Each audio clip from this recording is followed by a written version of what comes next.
delicata non solo perché la prima, perché giochiamo contro una squadra molto forte che insomma ha dei battitori molto interessanti e ha un livello di gioco già piuttosto alto. Negli ultimi 10 giorni hanno inserito anche Bonifante Porro, quindi credo che sia una gara che sarà una gara per noi molto molto complicata. Non a caso ho detto molto chiaramente e candidamente che secondo me Prata sarà una delle 2 rivelazioni di quest'anno. E per il resto in realtà non so quante ne ho vissute, ma non così tante, perché ricordo che sono ancora molto molto molto giovane, e anche se i capelli bianchi sembrano dire il contrario. E è un po' strano quest'anno perché sono arrivato da pochissimo, da 10 giorni, quindi tutto un po', forse un po' di corsa, e non c'è ancora stato modo di lasciarsi andare l'emozione, che è una componente che per me è fondamentale. Però sono sicuro che insomma tra domani pomeriggio e sabato in viaggio anche questa componente verrà fuori. Su cosa non sono ancora contento? Abbiamo parlato con i giocatori, penso che possiamo fare qualcosina di più ancora. È chiaro che abbiamo delle attenuanti secondo me importanti. Chiaro è che se noi ci fermiamo a guardare le attenuanti, a guardare perché non si possono fare le cose non si cambiano mai. Questa è una cultura che noi come squadra stiamo cercando di combattere in tutti i modi, cioè fare quello che possiamo fare, appunto, senza pensare a quello che non si può fare bene quello che si può fare, punto e basta. Però ti devo dire la verità che insomma i ragazzi li vedo molto bene come intensità, come voglia, come agonismo, come attaccamento alla maglia e all'idea di percorso che abbiamo e che stiamo cercando di costruire insieme. E dovrà essere una Delta Group forte come spirito.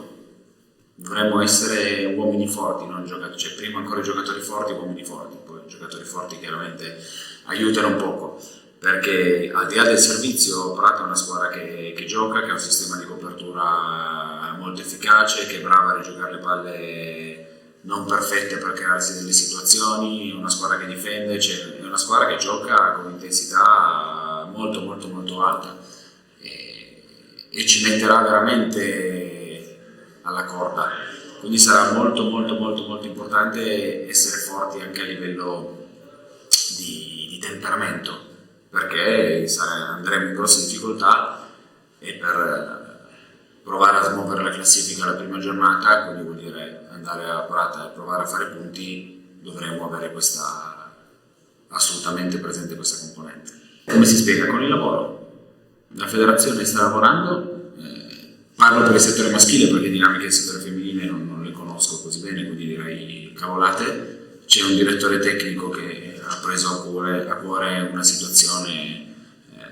in maniera importante, sta dando le linee guida in maniera importanti sulla metodologia di lavoro, sul lavoro fisico,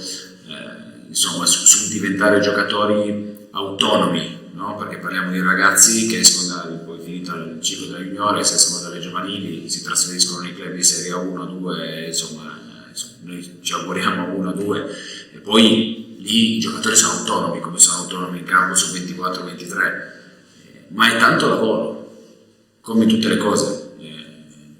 che è un po' la mentalità che stiamo cercando di avere anche qui, che ovviamente abbiamo finito domenica, da lunedì dopo le mie attenzioni erano solo esclusivamente su Portoviro ed è il lavoro che paga, fine, cioè, se non lavori poi non puoi pensare di ottenere risultati, se lavori devi accertarti di lavorare bene e poi dopo puoi avere qualcosa di importante, però il succo è lì, il lavoro, i giocatori ci sono, bisogna andare a cercare,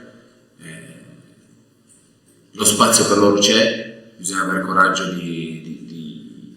dare loro spazio perché hanno delle possibilità, delle caratteristiche, dei margini di crescita enormi